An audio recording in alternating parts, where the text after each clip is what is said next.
Gilgamesh, el rey que no quería morir. La leyenda sumeria sobre la primera búsqueda de la inmortalidad de que se tiene noticia habla de un gobernante muy antiguo, que suplicó a su divino protector que lo dejara entrar en la tierra de los vivos. Los escribas de la antigüedad escribieron muchos relatos épicos sobre ese hombre raro, diciendo, cosas secretas él vio, lo que está escondido del hombre él vio. Él hasta trajo noticias de los tiempos antes del diluvio. Él hizo el largo viaje, fatigante y difícil. Regresó, y en una columna de piedra, grabó su labor. De ese antiquísimo cuento sumerio, solo llegaron a nosotros menos de 200 líneas. Sin embargo, conocemos toda la historia con base en las traducciones hechas para todas las lenguas de pueblos que siguieron a los sumerios en el Oriente Medio. Asirios, babilonios, hititas, y horreus. Todos contaron y recontaron esas leyendas. Las tablas de arcilla donde fueron registradas esas versiones posteriores, algunas encontradas intactas, otras dañadas y muchas fragmentadas, perjudicando la lectura, después de estudios que consumieron casi un siglo de trabajo, consiguen recomponer el relato. El núcleo básico de nuestro conocimiento de esa leyenda son 12 tablas en acadiano, que formaban parte de la biblioteca de Asurbanipal en Nínive. Quien primero las trajo a la luz fue George Smith, cuyo trabajo en el Museo Británico era seleccionar, combinar y clasificar los miles de placas y fragmentos que llegaban al museo venidos de las excavaciones en la Mesopotamia. Cierto día, su atención fue atraída hacia un pedazo de inscripción que parecía relatar la historia del diluvio. Estudiándola más atentamente, Smith vio que no había dudas. Los caracteres cuneiformes, venidos de la Asiria, contaban la historia de un rey que hubo buscado al héroe del diluvio y había oído de él, un relato en primera persona del evento. Con un entusiasmo bien comprensible, los directores del museo enviaron a George Smith al campo arqueológico específicamente para buscar los fragmentos que faltaban. Contando con una buena dosis de suerte, Smith los encontró en número suficiente para reconstruir el texto y adivinar la secuencia correcta de las tablas. En 1876, él mostró, de manera concluyente, la secuencia, y publicó un libro sobre el asunto, el relato caldeo sobre el diluvio. Por el estilo de los textos, Smith concluyó que ellos habían sido compuestos en la Babilonia cerca de 2000 a.C. De inicio, George Smith leyó el nombre del rey que buscó a Noé como Istubur, y sugirió que él no era otro que el héroe bíblico, el rey Nimrod. Por algún tiempo los historiadores aceptaron esa idea, y se referían a ese conjunto de 12 tablas como la epopeya de Nimrod. Sin embargo, nuevos descubrimientos e investigaciones posteriores establecieron el origen sumerio de la leyenda y el verdadero nombre del héroe de la historia, Gilgamesh. Se confirmó a partir de otros textos históricos, inclusive en las listas de reyes sumerios, que ese hombre fuera gobernante de Uruk, la, Erech, en la Biblia alrededor de 2900 a.C. La epopeya de Gilgamesh, como esa obra literaria de la antigüedad es llamada actualmente, nos lleva casi 5000 años atrás. Es preciso conocer la historia de la ciudad de Uruk para captar la cobertura dramática de la epopeya.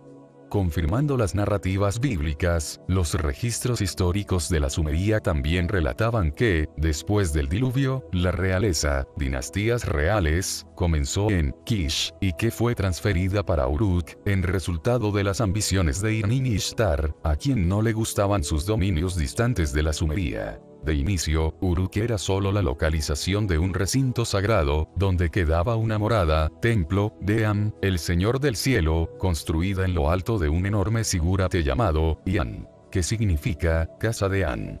En sus raras visitas a la tierra, An acabó desarrollando un cariño especial por Inanni, también conocida como Ishtar en acadio, y le concedió el título de Inan. La amada de An. Algunos escribas muy antiguos insinúan que ese amor no era meramente platónico, instalándola en Eleana, que antes permanecía siempre desocupado. Pero le agradaba a Inanna tener una ciudad sin habitantes, un reino sin súbditos. No mucho lejos de allí, al sur, en los márgenes del Golfo Pérsico, Ea vivía en semi-aislamiento, en la ciudad de Eridu, donde se mantenía al corriente de los asuntos humanos, dispensando conocimiento y civilización a la humanidad. Seductora y perfumada, Inanna hizo una visita a Ea, su tío abuelo. Embriagado y apasionado, él atendió a los antojos de la sobrina. Hacer de Uruk el nuevo centro de la civilización sumeria, la sede de la monarquía, en sustitución a Kish. Para llevar a cabo sus planes grandiosos, cuyo objetivo final era su entrada en el círculo interno de los grandes 12 dioses, Inanna Ishtar buscó el apoyo de su hermano, Utu Shamash. Mientras en los días antes del diluvio, el mestizaje entre los Nefilim y las hijas de los hombres causaba la ira de los dioses, la práctica ya no era reprobada. Tanto es así que el alto sacerdote del templo en la época, era un hijo de Shamash con una humana. Entonces, Inanna y Shamash lo ungieron como rey de Uruk, dando inicio a la primera dinastía de reyes sacerdotes del mundo. Según la lista de reyes sumerios, él reinó por 324 años. Su hijo, que construyó Uruk, gobernó 420 años. Cuando Gilgamesh, el quinto monarca de esa dinastía, subió al trono, Uruk ya era un centro floreciente, que dominaba a sus vecinos y comerciaba con tierras distantes. Siendo descendiente del gran dios Shamash, por parte de padre, e hijo de la diosa, Ninsun, Gilgamesh era considerado 2/3 dios, 1/3 humano. Por eso, había recibido el privilegio de tener su nombre escrito con el prefijo divino.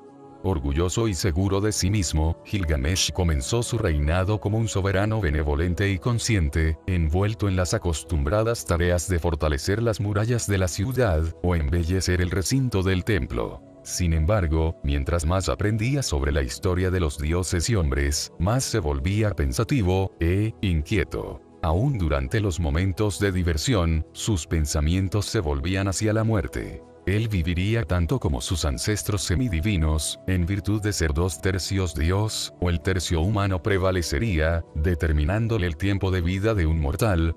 Luego Gilgamesh confesó su ansiedad a Shamash. En mi ciudad el hombre muere. Oprimido está mi corazón. El hombre perece. Pesado está mi corazón. El hombre, por más alto que sea, no puede extenderse hasta el cielo. El hombre, por más largo que sea, no puede cubrir la tierra. ¿Conseguiré mirar por encima de la pared? Preguntó a Shamash. ¿Será ese también mi destino?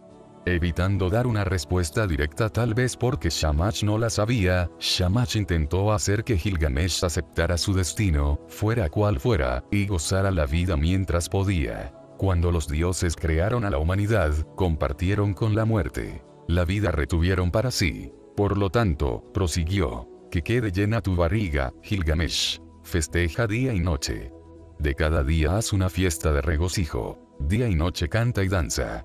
Que tus vestidos estén siempre inmaculados, lava tu cabeza. Báñate en agua. Da atención al pequeño que coge tu mano, deja a tu esposa disfrutar de tu apego. Pues este es el destino de la humanidad. Pero Gilgamesh rechazó aceptar su destino. Finalmente, no era 2/3 divino y solo 1/3 humano, porque la parte mortal, menor, y no el elemento divino debería determinar su destino. Andando de un lado para el otro durante el día e inquieto a la noche, Gilgamesh intentó mantenerse joven entrometiéndose en la vida de los recién casados, insistiendo en mantener relaciones sexuales con la prometida antes del marido. Entonces, una noche, tuvo una visión, que sintió que era una señal o signo que anuncia un hecho futuro. Corrió hacia su madre y le relató lo que había acontecido, pidiéndole que interpretara la visión. Mi madre. Durante la noche, siendo quedado excitado, vagué de un lado para el otro. En medio de la noche, surgieron presagios. Una estrella se hizo cada vez mayor en el cielo. La artesanía de Anu descendió en mi dirección. La artesanía de Anu que descendió de los cielos, cayó en la tierra cerca de Gilgamesh. Él continuó relatando. Intenté levantarlo. Era demasiado pesado para mí. Intenté sacudirlo. No conseguí moverlo, o levantarlo. Mientras intentaba soltar el objeto, que debe tenerse enterrado profundamente en el suelo, el populacho se tiró sobre él, los nobles lo cercaron. La caída de la artesanía de Anu aparentemente fue observada por mucha gente, pues toda Uruk se juntó en torno a él.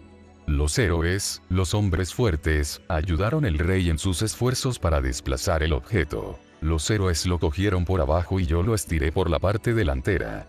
Aunque el objeto no esté completamente descrito en los textos, con toda la certeza no era un meteoro cualquiera, sino un objeto manufacturado, digno de ser llamado artesanía del grande Anu. Todo indica que el lector antiguo no necesitaba de mayores explicaciones por estar familiarizado con el término, o con el dibujo del objeto, tal vez algo como lo que está mostrado en un antiguo sello cilíndrico real. El texto de Gilgamesh describe la parte inferior, que fue agarrada por los héroes, usando un término que puede ser traducido por piernas. Sin embargo, el objeto tenía también otras partes bien destacadas, y se podía hasta entrar en él, como queda claro por la continuación del relato de Gilgamesh sobre los eventos de aquella noche. Apreté con fuerza la parte de encima. No conseguí retirar la tapa ni levantar el ascensor. Con un fuego destructor, en el tope yo lo rompí y entré en sus profundidades. Levanté la parte móvil, aquella que abre hacia el frente, y te la traje. Gilgamesh estaba seguro de que la aparición del objeto era un presagio de los dioses sobre su destino. Su madre, la diosa Ninsun, sin embargo, tuvo que desengañarlo. Lo que descendió del cielo como una estrella, habló, prevé la llegada de un robusto camarada que salva. Un amigo que vendrá para ti, él es el más poderoso de la región, y jamás te abandonará. Ese es el significado de tu visión. Ninsun sabía de lo que estaba hablando, pues, sin el conocimiento del hijo y atendiendo a las súplicas del pueblo de Uruk, para que hiciera algo capaz de divertir al inquieto rey, los dioses arreglaron que un hombre salvaje entrara en la ciudad y se engarzara en luchas con Gilgamesh. Su nombre era Enkidu, la criatura de Enki, un tipo de hombre de la edad de la piedra, que vivía en los territorios inhóspitos, entre los animales. Él tenía el hábito de beber la leche de criaturas salvajes. Ese hombre solía ser retratado desnudo, barbudo y cabelludo, en general acompañado de sus amigos animales. Deseando domesticarlo, los nobles de Uruk contrataron una prostituta. Enkidu, que hasta entonces solo había conocido la compañía de animales, readquirió su elemento humano al hacer el amor con la mujer varias veces. Después de eso, la prostituta lo llevó hacia un campamento en la periferia de la ciudad, donde le fueron enseñados la lengua, las maneras de Uruk, y hábitos del rey. Contenga a Gilgamesh, sea un adversario a su altura, dijeron los nobles a Enkidu. El primer encuentro entre los dos hombres aconteció a la noche, cuando Gilgamesh, habiendo dejado el palacio, vagaba por las calles a la busca de aventuras sexuales. Enkidu lo enfrentó, prohibiendo su camino. Ellos lucharon, firmes como toros. Paredes se estremecían, puertas y ventanas destrozaban, mientras los dos luchaban. Finalmente, Gilgamesh dobló la rodilla y la lucha terminó, él perdió contra el extraño. Calmada su furia, Gilgamesh se volvió de espaldas. En ese momento, Enkidu se dirigió a él, y el rey se acordó de las palabras de su madre. Entonces ese hombre era su nuevo amigo robusto. Ellos se besaron, y establecieron una amistad. A medida que los dos se hacían amigos inseparables, Gilgamesh reveló a Enkidu su temor del destino de un mortal. Al oír eso, los ojos de Enkidu se llenaron de lágrimas, enfermo se quedó su corazón, amargado suspiró.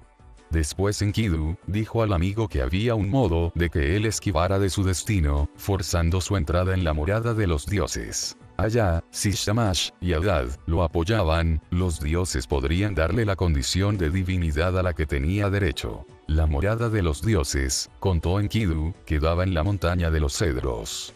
Él la descubrió por casualidad, contó, mientras vagaba por los territorios inhóspitos con sus amigos animales. Pero, sin embargo, el lugar era vigilado por un terrible monstruo llamado Wawa.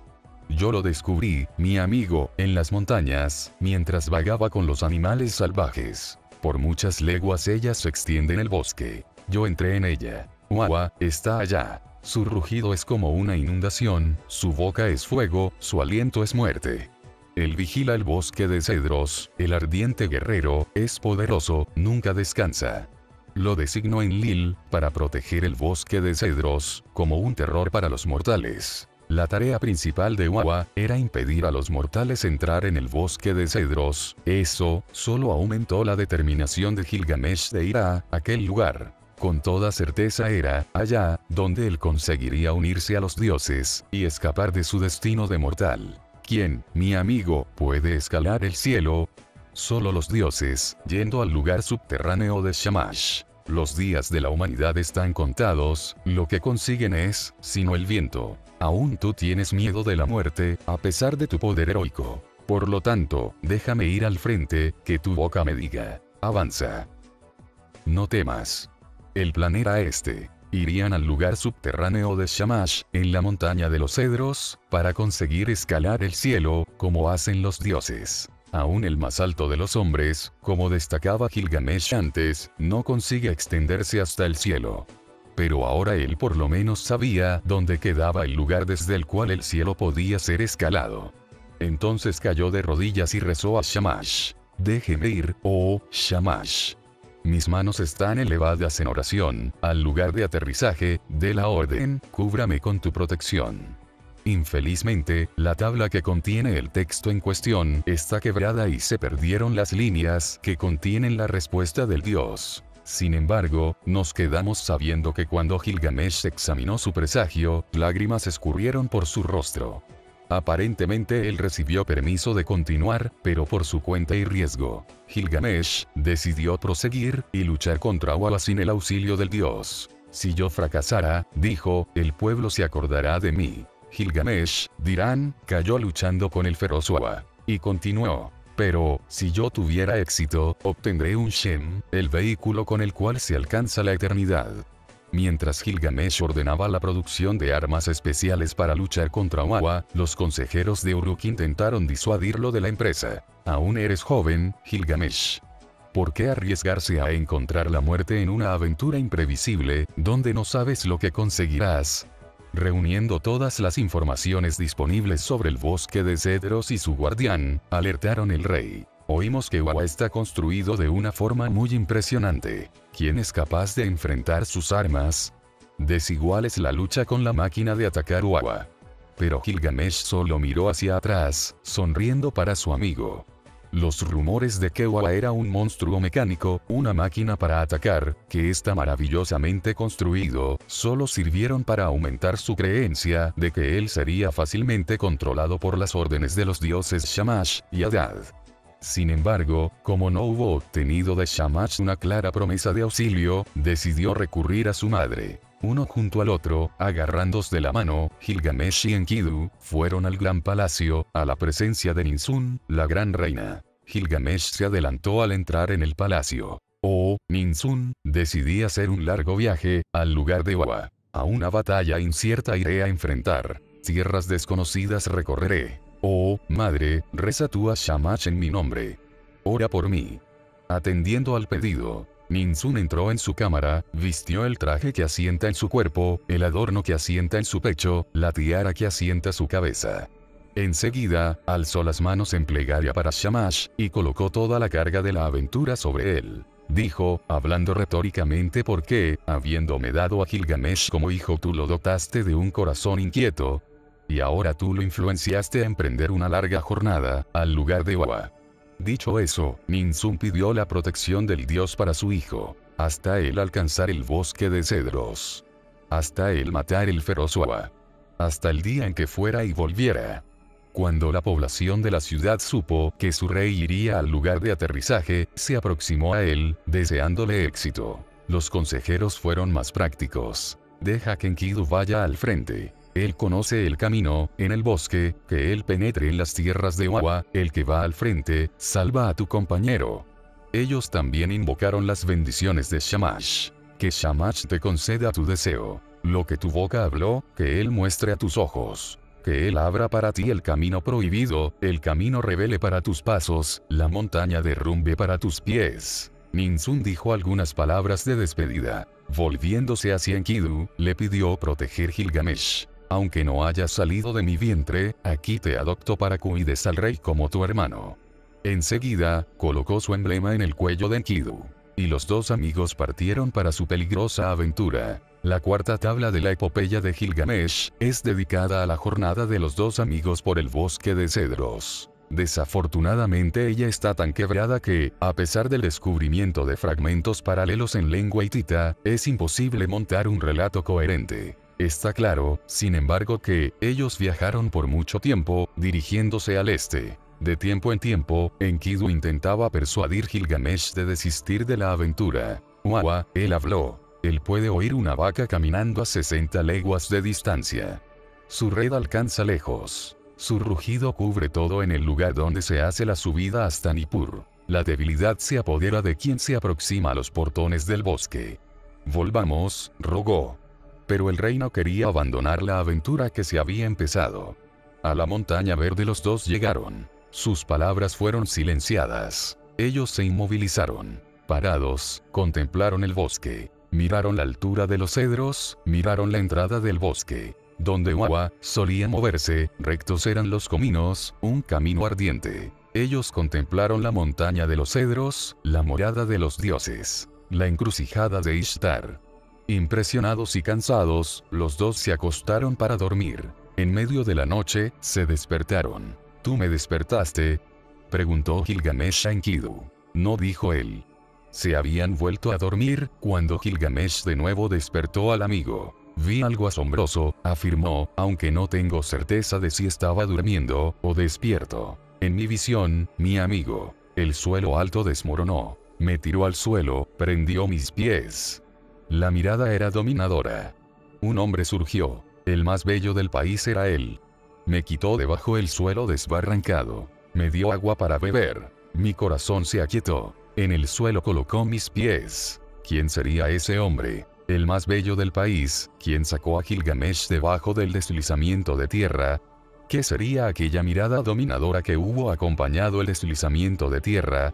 Enkidu no encontró respuestas. Cansado, se volvió y se adormeció. Sin embargo, una vez más la tranquilidad de la noche fue perturbada. En medio de la vigilia, el sueño de Gilgamesh terminó. Él se levantó, diciendo al amigo: «Amigo, ¿tú me llamaste? ¿Por qué estoy despierto? ¿No me tocaste? ¿Por qué estoy tan asustado? ¿Algún dios pasó por aquí? ¿Por qué tengo la carne entorpecida?» Negando que hubiera despertado a Gilgamesh, Enkidu lo dejó creyendo que un dios había pasado por allí. Intrigados, los dos adormecieron, solo para que fueran nuevamente despertados. Y fue así que Gilgamesh describió lo que vio. La visión que tuve fue asombrosa. Los cielos gritaron, la tierra rugió. Aunque el amanecer se aproximaba, vino la oscuridad. Relámpagos centellaron, una llama se levantó. Las nubes se abultaron. Llovió muerte. Luego se desvaneció el resplandor. El fuego se apagó. Y todo lo que hubo caído se transformó en cenizas. Gilgamesh debe haberse dado cuenta de que había testificado la subida de una cámara celestial. El suelo estremeciendo con la ignición y el rugido de los motores. Las nubes de polvo y humo envolviendo el área, oscureciendo el cielo de la madrugada. El brillo del fuego de las turbinas, visto a través de las nubes espesas. Y, mientras la nave subía, su resplandor se iba desapareciendo. A buen seguro, una visión asombrosa, sin embargo ella solo sirvió para animar a Gilgamesh a proseguir, pues confirmaba que de hecho ellos habían alcanzado el lugar de aterrizaje. Por la mañana, los dos amigos intentaron penetrar en el bosque, con cuidado, para evitar las armas de los árboles que matan. Enkidu encontró la puerta, de la cual había hablado. Pero, al intentar abrirlo, fue tirado para atrás por una fuerza invisible, que lo dejó paralizado durante 12 días. Cuando volvió a moverse y hablar, Enkidu rogó a Gilgamesh: «No entremos en el corazón del bosque». Sin embargo, tenía buenas noticias para el amigo. Mientras él dormía, recuperándose del choque, había encontrado un túnel. Por los sonidos que había oído dentro de él, tenía la certeza de que estaba conectado al recinto donde son dadas las palabras de comando. Entonces le dijo a Enkidu: «Venga, no se quede ahí parado, mi amigo, descendamos juntos». Gilgamesh debía estar en lo correcto, pues los textos sumerios afirman que, penetrando en el bosque, la morada secreta de los Anunnaki la abrió. La entrada del túnel estaba cubierta, o escondida, por la vegetación, y bloqueada con tierra y piedras. Mientras Gilgamesh cortaba los árboles, Enkidu cavaba. Sin embargo, apenas los dos consiguieron hacer una pequeña apertura, el terror atacó.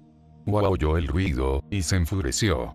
El monstruo apareció en escena, buscando a los intrusos. Su apariencia era poderosa. Él tenía los dientes de un dragón. Su cara era la de un león.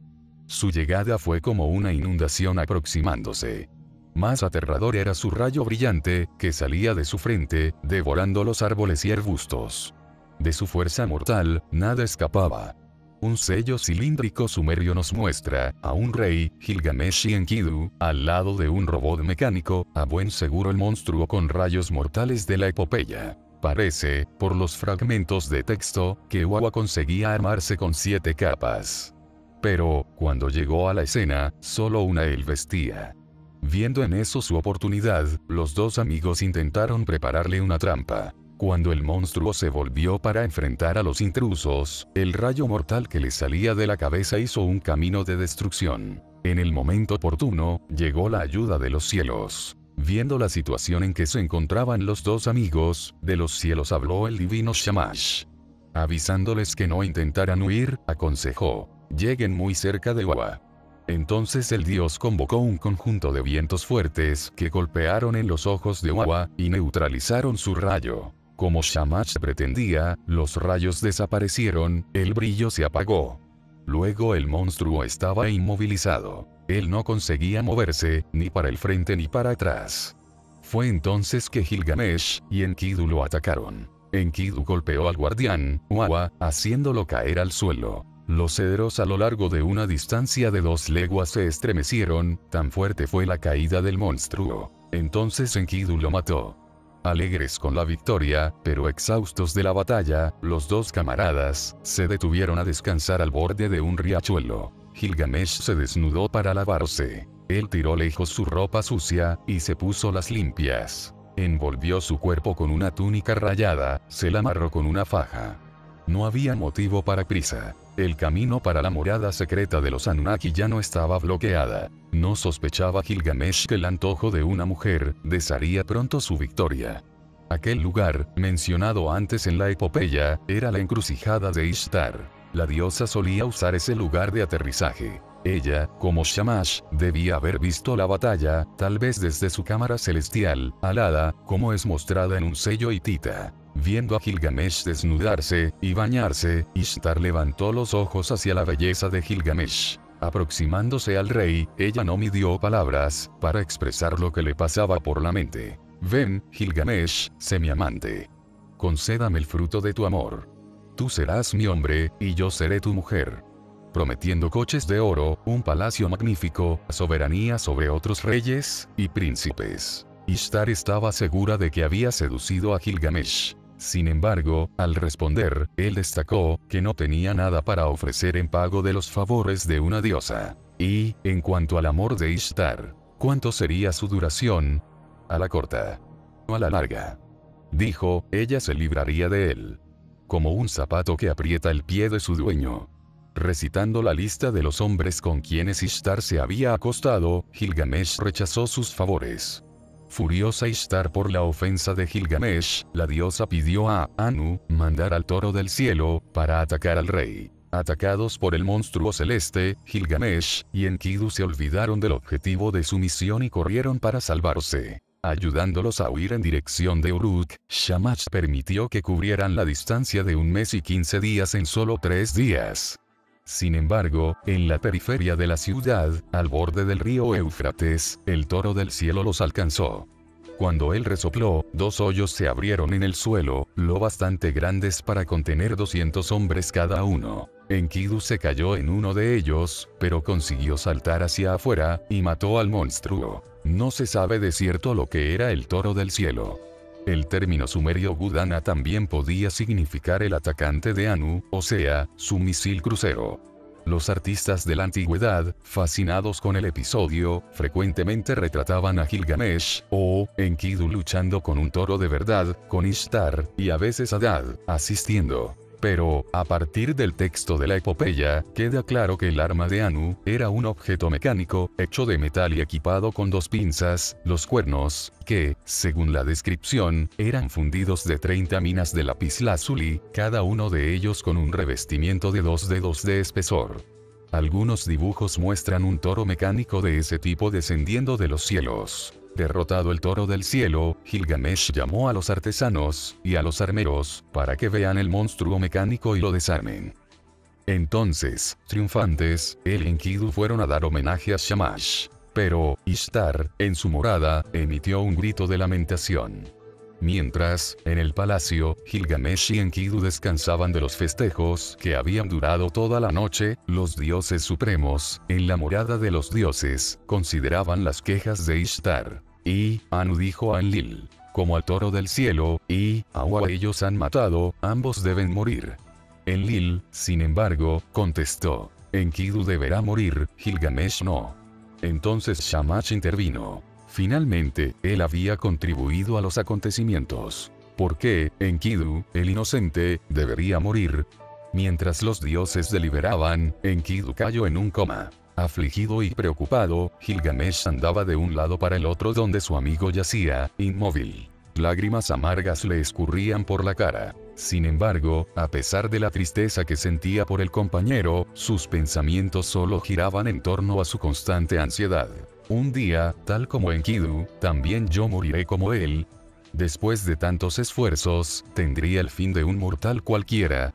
En la asamblea, los dioses llegaron a un consenso. La sentencia de muerte impuesta a Enkidu fue conmutada a trabajos forzados en las minas, donde él pasaría el resto de sus días. Para ejecutar la sentencia, llevándolo hacia su nuevo domicilio, 2 emisarios vestidos de pájaros, usando alas como traje, vendrían a buscarlo. Uno de ellos, un joven cuyo rostro es oscuro, y parece un hombre pájaro en el semblante, lo transportaría a la tierra de las minas. Él estará vestido como un águila. Por el brazo te conducirá. Sígueme dirá. Él te llevará a la casa de la oscuridad, a la morada por encima del suelo, a la morada donde los que entran jamás salen. Una carretera de la cual no existe regreso. Una casa cuyos habitantes son privados de luz, donde está el polvo en sus bocas, y la arcilla es su comida. Un sello cilíndrico ilustra la escena, mostrando un emisario alado, ángel, llevando a Enkidu por el brazo. Oyendo la sentencia dada a su amigo, Gilgamesh tuvo una idea.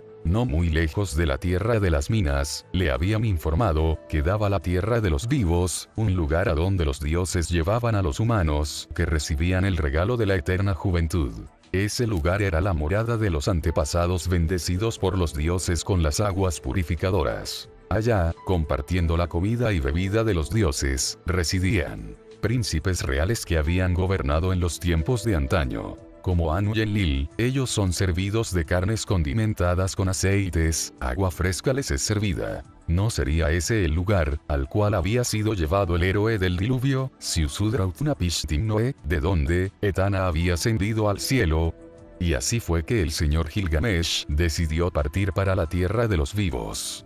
Anunciando a Enkidu, ahora recuperado, que lo acompañaría en por lo menos parte del viaje, explicó: «Oh, Enkidu. Incluso los poderosos perecen, incluso encuentran un final fatídico. Por lo tanto, en esa tierra entraré, elevaré mi Shem. En el lugar donde los Shem han sido elevados, yo elevaré mi Shem». Sin embargo, pasar de la tierra de las minas, hacia la tierra de los vivos, no era una cuestión para ser resuelta por un mortal. Con palabras fuertes, Gilgamesh fue aconsejado por los ancianos de Uruk, y su madre, la diosa Ninsun, a primero obtener el permiso de Utu Shamash. Si en la tierra deseas entrar, avisa a Utu, el héroe Utu.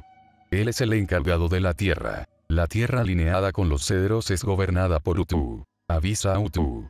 Así alertado, Gilgamesh ofreció un sacrificio a Utu, y suplicó su consentimiento y protección. «Oh, Utu. En la tierra deseo entrar. Sea mi aliado. En la tierra que se alinea con los frescos cedros deseo entrar, sea mi aliado. En los lugares donde los Shem fueron elevados, que yo eleve mi Shem». De inicio, Utu Shamash dudó si Gilgamesh conseguiría calificarse para entrar en aquella región. Después, atendiendo las nuevas plegarias y súplicas, avisó al rey que él tendría que recorrer una región seca y desolada. El polvo de las encrucijadas será tu domicilio, el desierto será tu cama, espinas y ramas secas desollarán tus pies, la sed asolará tus mejillas. Intentando hacer que se olvidara de la aventura, a su protegido, el dios le contó que el lugar donde los Shem han sido elevados estaba cercado por 7 montañas y caminos, ellas estaban vigilados por poderosos, que podían lanzar un fuego ardiente o un rayo que no puede ser esquivado. Sin embargo, al final, Utu Shamash cedió. Las lágrimas de Gilgamesh él aceptó como ofrenda. Siendo misericordioso, mostró misericordia. Sin embargo, el señor Gilgamesh actuó de manera poco seria y caprichosa e irresponsable. En vez de tomar el difícil camino terrestre, resolvió hacer la mayor parte del viaje en una confortable embarcación. Cuando llegaran al puerto distante, Enkidu iría hacia la tierra de las minas y él se dirigiría para la tierra de los vivos. Entonces escogió 50 hombres jóvenes y sin compromisos familiares para que lo acompañen y fueran los remadores. Su primera tarea fue que cortaran y llevaran para Uruk las maderas especiales con las cuales sería construido el Magan, un navío de Egipto. Los herreros de la ciudad hicieron armas poderosas. Cuando todo quedó listo, los aventureros partieron. Según los relatos, ellos navegaron descendiendo el Golfo Pérsico, a buen seguro pretendiendo dar la vuelta en la península arábica y después subir por el Mar Rojo hasta Egipto. Sin embargo, la ira de Enlil no tardó en caer sobre ellos. Finalmente, Enkidu no fue avisado de que un hombre ángel lo cogería por el brazo para conducirlo a la tierra de las minas.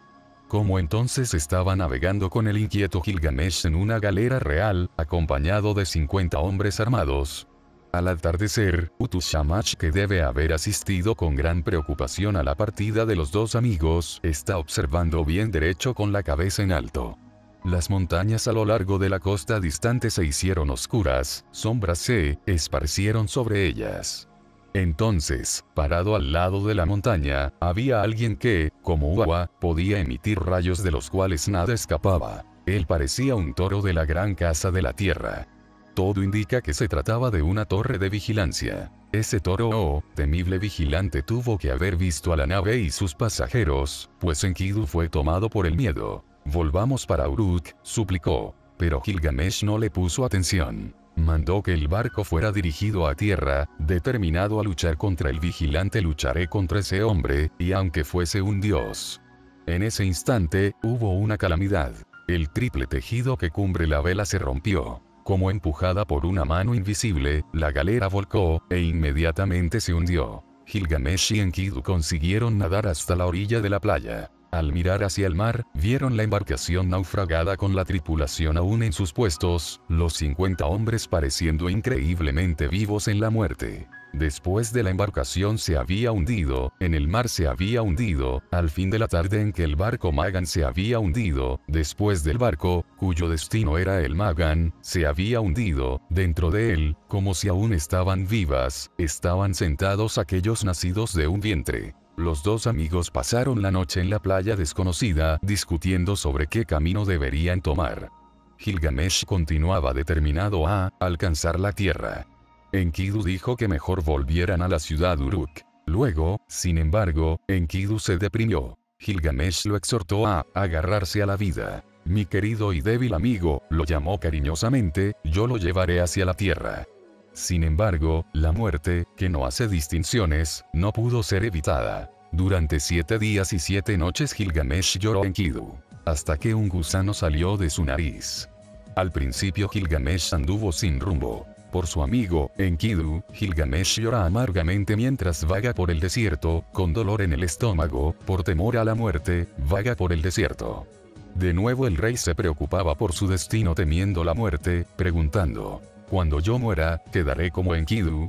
Entonces su determinación en escapar del destino de los mortales nuevamente se fortaleció. «Debo descansar mi cabeza dentro de la tierra y dormir por el resto de los años», gritó a Shamash.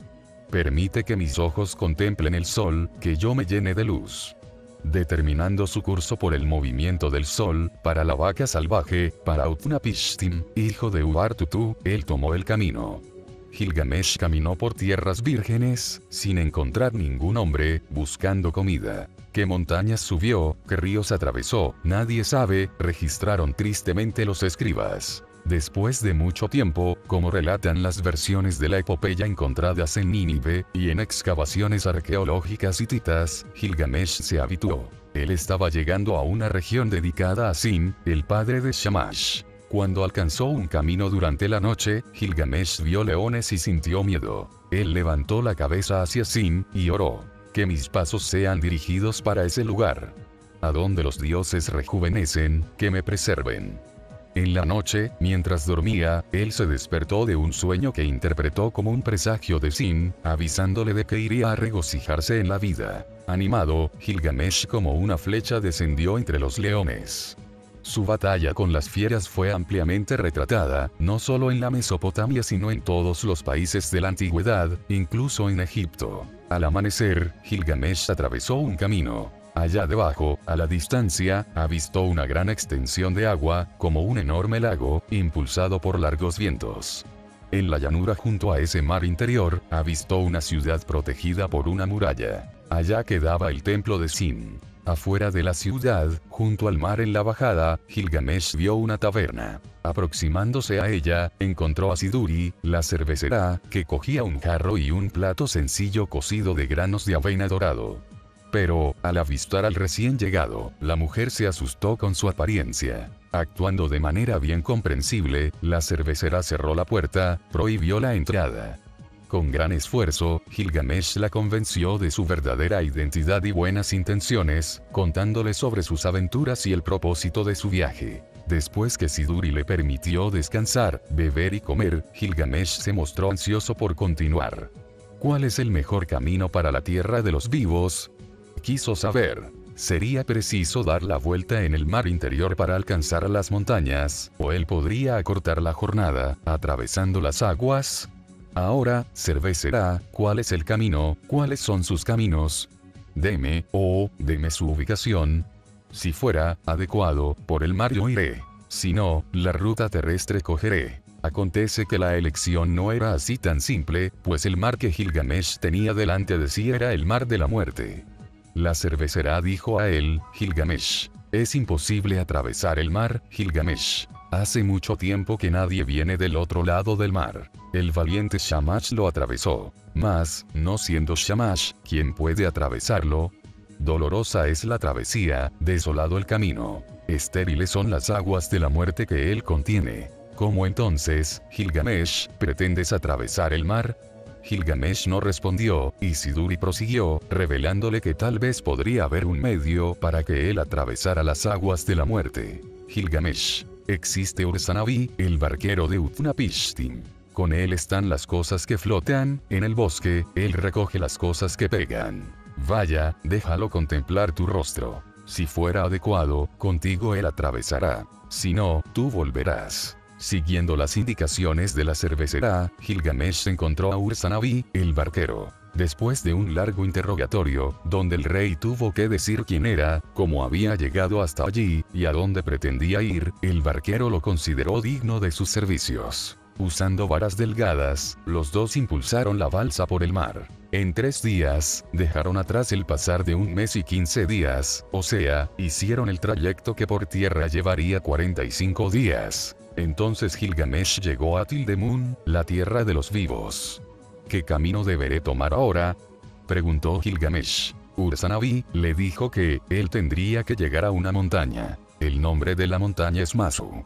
Las indicaciones del barquero constan en las versiones hititas de la epopeya, encontradas en fragmentos de tablas descubiertas en Bogascoy y otras excavaciones arqueológicas. Gracias a esos fragmentos, que fueron reunidos por Johannes Friedrich, en su libro, Los fragmentos hititas de la epopeya de Gilgamesh, nos enteramos que, el rey fue avisado para encontrar y seguir un camino regular que llevaba para el gran mar que, queda bien lejos. Debería buscar por 2 columnas de piedra, o marcos, que, como garantizó Ur-Zanabi, al destino siempre me traen. Al encontrarlas haría una curva para alcanzar una ciudad llamada Itzla, dedicada al dios que los hititas denominaban Uyuya, el de las montañas. Solo con la bendición de ese dios, él podría proseguir en su jornada. Siguiendo las indicaciones, Gilgamesh llegó a Itzla. Tuvo la impresión de estar avistando el gran mar a distancia. En esa ciudad, él comió, bebió, se lavó, haciéndose nuevamente presentable, como conviene a un rey. Una vez más, Shamash vino en su auxilio, aconsejándole hacer ofrendas a Uyuya. Llevando a su protegido junto al gran dios, Shamash le pidió, acepte estas ofrendas, concédale la vida. Sin embargo, Kumarbi, otro dios muy citado en las leyendas hititas, estuvo en contra. La inmortalidad no puede ser concedida a Gilgamesh. Dijo él. Parece que al convencerse de que no conseguiría un Shem, Gilgamesh pidió una compensación. Podría por lo menos conocer a su antepasado, Utnapishtim. Mientras los dioses deliberaban, él, tal vez con el acuerdo de Shamash, dejó la ciudad y comenzó a avanzar hacia el monte Masu, parando diariamente para ofrecer sacrificios al dios, Uyuya. Después de 6 días, llegó a la montaña que, de hecho, era el lugar de los Shem. El nombre de la montaña es Masu. A la montaña de Masu él llegó, donde diariamente observaba a los Shem, que iban y venían. Las funciones del monte exigían que él se conectara tanto con los cielos como con los confines de la tierra. Allá en lo alto, a la franja celestial él está conectado. Debajo, al mundo inferior, él está conectado. Había un medio de entrar en el monte. Sin embargo, la entrada, el portón, estaba fuertemente vigilado. Hombres cohete guardan su portón. Su terror es asombroso, su mirada es muerte. Sus rayos barren las montañas. Ellos vigilan a Shamash mientras él sube y desciende. Fueron encontradas varias representaciones mostrando seres alados, o divinos hombres toro, operando un aparato circular, parecido a un dispositivo radiante circular montado en un poste. Es posible que sean ilustraciones del temido faro que barre las montañas. Al contemplar el brillo terrible, Gilgamesh cubrió su rostro. Después de haber recuperado la visión, se aproximó a ellos. Cuando percibió que el temible rayo solo había afectado momentáneamente al recién llegado, el hombre cohete gritó a su compañero: "El que viene tiene el cuerpo y la carne de los dioses". Al parecer los rayos podían atolondrar o matar humanos, pero eran inofensivos para los dioses. Recibiendo permiso de aproximarse, Gilgamesh fue solicitado a identificarse y explicar su presencia en el área. Después de contar sobre su origen divino, él dijo que había venido a la busca de la vida y añadió que deseaba conocer a su antepasado, Utnapishtim. A causa de Utnapishtim, mi antepasado, yo vine. A él que se unió a la congregación de los dioses, sobre la vida y la muerte deseo preguntar. Eso jamás fue conseguido por un mortal, dijeron los dos guardias. Sin desanimarse, Gilgamesh invocó a Shamash y explicó que era 2/3 divino. Debido a fracturas en la tabla que contiene el texto, no se sabe lo que aconteció inmediatamente enseguida. El hecho es que finalmente los hombres cohete comunicaron a Gilgamesh que el permiso le había sido concedido. El portón del monte está abierto para ti. El portón del cielo era un motivo frecuente en los sellos cilíndricos, que lo mostraban como un portón alado, pareciendo una escalera de mano, que llevaba al árbol de la vida. A veces estaba vigilado por serpientes. Gilgamesh entró, siguiendo el camino tomado por Shamash. El viaje duró 12 Beru, horas dobles, y durante la mayor parte del recorrido él no pudo ver nada, ni al frente ni atrás. Es posible que estuviera de ojos vendados, pues el texto destaca que para él no había luz. En la 8ª hora doble, Gilgamesh gritó de miedo. En la 9ª, sintió un viento norte batiéndole en el rostro. Cuando completó 11 Beru, la aurora surgió. Finalmente, terminada la 12ª hora doble, él en la luminosidad habitó. Gilgamesh ahora podía entrever, y lo que vio fue impresionante. Un recinto cerrado, como los de los dioses, donde crecía un jardín hecho de piedras preciosas. La magnificencia del lugar nos es transmitida por líneas mutiladas de los antiguos textos. Como frutos ostentan cornalinas. Las viñas bellas demasiado para contemplarse. El follaje es de lapislázuli. Las uvas, demasiado lujuriosas para mirarse, de piedras son hechas. Son de piedras blancas. En las aguas, juncos puros. De piedras sasu, como un árbol de la vida, y un árbol de hierbas. Están hechas de piedras sasu. La descripción continúa largamente. Impresionado y tomado de emoción, Gilgamesh caminó por el jardín. Estaba, a buen seguro, en un jardín del Edén simulado. Hasta ahora no se sabe lo que aconteció enseguida, pues toda una columna de la 9ª tabla de arcilla está demasiado fragmentada para ser descifrada. Pero sea en el jardín artificial o en algún otro lugar, Gilgamesh finalmente se encontró con Utnapishtim. Su primera reacción al ver un hombre de antaño fue que notó cuánto era su parecido con él. Gilgamesh le dijo a Utnapishtim, el lejano: "Mientras te contemplo, Utnapishtim, tú no eres nada diferente. Es como si tú y yo fuera". Entonces, Gilgamesh fue directo al asunto. "Dígame, Tú te uniste a la congregación de los dioses en tu búsqueda por la vida. Utnapishtim respondió. Yo te revelaré un asunto oculto, Gilgamesh, un secreto de los dioses te contaré. El secreto era el cuento del diluvio, relatando cómo cuando Utnapishtim era el gobernante de Suripak y los dioses resolvieron dejar que diluvio aniquilara a la humanidad, Enki secretamente le instruyó a construir una embarcación sumergible y en ella colocar a su familia y la semilla de todas las cosas vivas. Un navegador suministrado por el dios dirigió el barco hacia el monte Ararat. Cuando el agua comenzó a bajar, Utnapishtim desembarcó para ofrecer sacrificios en agradecimiento. Los dioses y diosas que orbitaban la tierra en su nave mientras ella era inundada, también descendieron en el monte Ararat, y saborearon la carne asada en el sacrificio. Cuando Enlil también aterrizó, se encolerizó al ver que, a pesar del voto hecho por todos los dioses, Enki había permitido la supervivencia de la humanidad. Sin embargo, cuando su rabia disminuyó, Enlil advirtió la ventaja de esa supervivencia. Fue entonces, continuó contando Utnapishtim, que el dios le concedió la vida eterna. E inmediatamente enseguida, Enlil entró en el barco. Cogiéndome por la mano, me llevó a bordo. Él llevó a mi mujer a bordo y la hizo que se arrodille a mi lado. En pie entre nosotros, nuestras cabecillas tocó para bendecirnos. Hasta aquí Utnapishtim ha sido humano. De aquí en adelante, él y su mujer serán como dioses para nosotros. Lejos de aquí Utnapishtim residirá, en la desembocadura del río. Y fue así, concluyó Utnapishtim, que él acabó siendo llevado a la morada lejana para vivir entre los dioses. Pero ¿cómo Gilgamesh conseguiría obtener el mismo privilegio? Ahora, ¿quién pedirá, en tu favor, para que los dioses se reúnan en asamblea para que encuentres la vida que buscas? Al oír el cuento y entender que solo los dioses reunidos podrían decretarle la vida eterna, sin lo que nada conseguiría, Gilgamesh se desmayó, perdiendo la conciencia por 6 días y 7 noches. Utnapishtim, sarcástico, comentó con la mujer: ve a este héroe que busca la vida. Como un mero sueño, como la niebla él se disuelve. Sin embargo, mientras Gilgamesh dormía, la pareja cuidó de él para mantenerlo vivo para que pueda volver en seguridad por el camino por el cual vino, para que por el portón por el cual pasó pueda volver su tierra. Ur-Zanabi, el barquero, fue llamado para llevar Gilgamesh de vuelta. Sin embargo, en el último instante, cuando el rey ya estaba por partir, Utnapishtim le reveló un secreto. Aunque él no pudiera escapar de la muerte, había un medio de evitarla. Para eso, tendría que obtener la planta secreta que los dioses comían. Así, se mantendría eternamente joven. Utnapishtim dijo a él: Gilgamesh, para acá vinisteis, enfrentando labores y adversidad. ¿Qué puedo darte en la vuelta a tu tierra?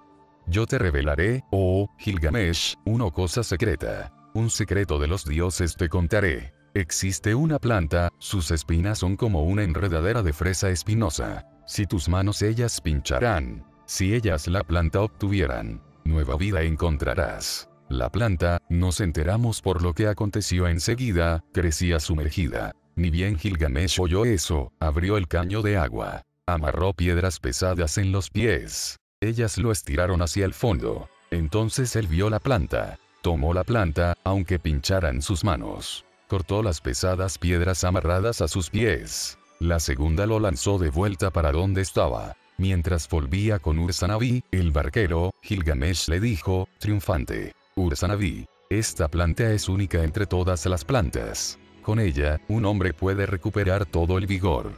Yo la llevaré a la ciudad fortificada de Uruk, donde la planta será cortada y comida. Que ella sea llamada: hombre se hace joven en la vejez. De esta planta comeré y, a mi juventud volveré. Un sello cilíndrico sumerio de cerca de 1700 a.C., con escenas de esa epopeya, muestra, a la izquierda, a Gilgamesh semidesnudo y despeinado, luchando con 2 leones. A la derecha, él exhibe a Ur-Zanabi la planta de la eterna juventud.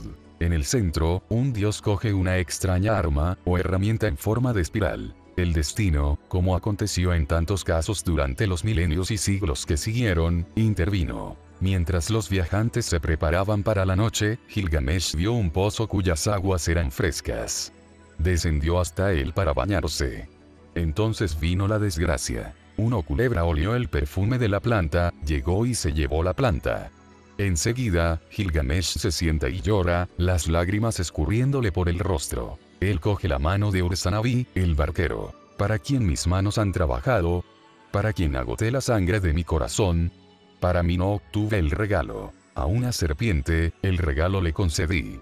Otro sello cilíndrico sumerio ilustra el trágico final de la epopeya. El portón alado al fondo, Ur-Zanabi conduciendo el barco y Gilgamesh luchando con la serpiente. No habiendo encontrado la inmortalidad, él ahora es perseguido por el ángel de la muerte. Y fue así que, en las generaciones que se sucedieron, escribas copiaron y tradujeron, poetas recitaron y contadores de historias transmitieron el relato sobre la primera búsqueda infructífera de la inmortalidad, la epopeya de Gilgamesh. Y era así que ella comenzaba. Que yo haga a todo el país saber sobre aquel que vio el túnel. Sobre aquel que conoce los mares, que yo cuente toda la historia. Él visitó lo también. Los escondidos de vista, todas las cosas, cosas secretas él vio, lo que está escondido del hombre encontró. Él hasta trajo noticias de los tiempos antes del diluvio. También hizo la larga jornada, agotadora y llena de dificultades. Él volvió y, en una columna de piedra, toda su labor grabó. Y así, según las listas de reyes sumerios, fue como todo terminó. El divino Gilgamesh, cuyo padre era humano, el alto sacerdote del templo, reinó por 126 años. Ur-Lugal, hijo de Gilgamesh, reinó después de él.